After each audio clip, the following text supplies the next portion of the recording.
I recently read a letter from Alistair Begg that reminded me of one of my heroes.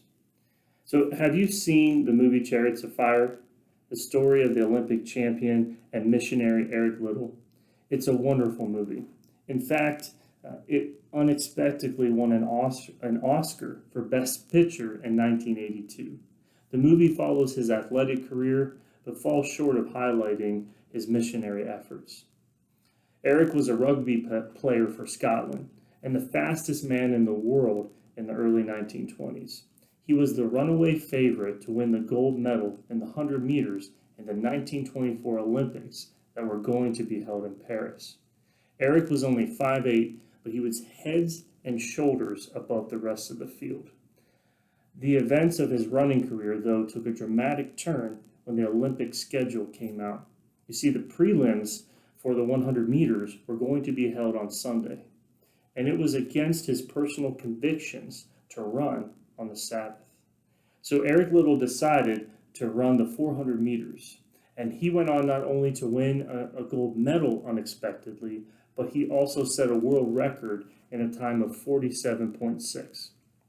He later said, "The secret to my success over the 400 meters is that I run the first 200 as fast as I can. Then for the second 200 meters, with God's help, I run faster."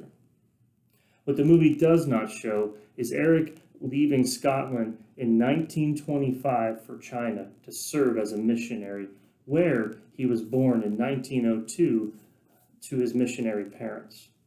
The movie also does not show Eric leaving his fame and fortune behind to serve God for the remainder of his life. With the popularity of today's biggest NBA stars, a huge crowd came to see Eric off at the train station. Before the train pulled out, he shouted from his window, "Christ for the world, because the world needs Christ." Then he led the mass gathering in a singing of the hymn, "Jesus shall reign wherever the sun."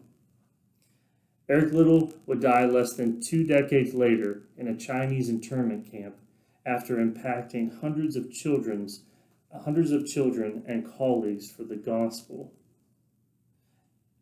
Alistair says about Liddell, in 1982 the applause rang out in Hollywood for Chariots of Fire, just as it did in 1945 at the cemetery at the Wuxing internment camp in China, where Eric Liddell made his abundant entry into heaven. So my goal in highlighting the story of Eric today is not about asking you to not run or exercise on Sunday, but rather, what are we willing to sacrifice for the kingdom of Christ and the glory of God? Thank you. Have a great day.